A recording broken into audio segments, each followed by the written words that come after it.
ఇప్పుడు చాలా దేశాల్లో క్రిస్టియానిటీ చర్చిలు అమ్మకానికి ఉన్నాయని వింటున్నాం. ఏంటి పరిస్థితి ఏంటి? దాని గురించి ఏమన్నా మీ దగ్గర? వెస్ట్రన్ కంట్రీస్ లో క్రైస్తవం చాలా వరకు క్షీణించిపోతుంది. ఎందుకనంటే వాళ్ళల్లో ఇప్పుడు వీళ్ళు మన భారతదేశంలో వీళ్ళు మూఢనమ్మకాలని స్ప్రెడ్ చేయగలుగుతున్నారు, వీళ్ళు వాళ్ళని బ్లాక్మెయిల్ చేయగలుగుతున్నారు.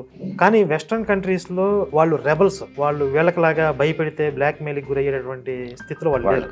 వాళ్ళు కొంచెం రెబల్గా ఉంటారు కాబట్టి ఈ చర్చికి రాకపోతే నీకేదో అయిపోయింది, దశంభాగాలు ఇవ్వకపోతే నీకేదో అయిపోయింది అనే దానికి వాళ్ళు లొంగట్లేదు. తర్వాత వాళ్ళు కొంచెం ఫ్రీడమ్ కోరుకుంటారు సహజంగా. ఈ బైబిల్ని కనుక ఒకసారి స్టడీ చేస్తే ఎక్కడా కూడా వీళ్ళకి స్వేచ్ఛ అనేది ఉండదు. స్లేవరియా, దేవుడి క్యారెక్టర్ అనేది కొంచెం ఇబ్బందికరమైనటువంటి ఆ క్యారెక్టరైజేషన్ ఉంటుంది. కాబట్టి స్టడీ చేసిన తర్వాత ఇక వాళ్ళకి చర్చి మీద విముఖత రావడం కానీ క్రైస్తవం నుంచి బయట రావడం కానీ జరుగుతుంది. దానివల్ల ఇప్పుడు చర్చ్ ఫర్ సేల్ వస్తుంది. ఇక్కడే మనకు అర్థం కావాల్సింది ఏంటంటే అది జస్ట్ ఒక వ్యాపార సముదాయం. చర్చ్ అంటే ఒక వ్యాపార సముదాయం, అది ఒక ఆధ్యాత్మిక ప్రదేశం కాదు, ఒక రాజకీయ వ్యాపారం.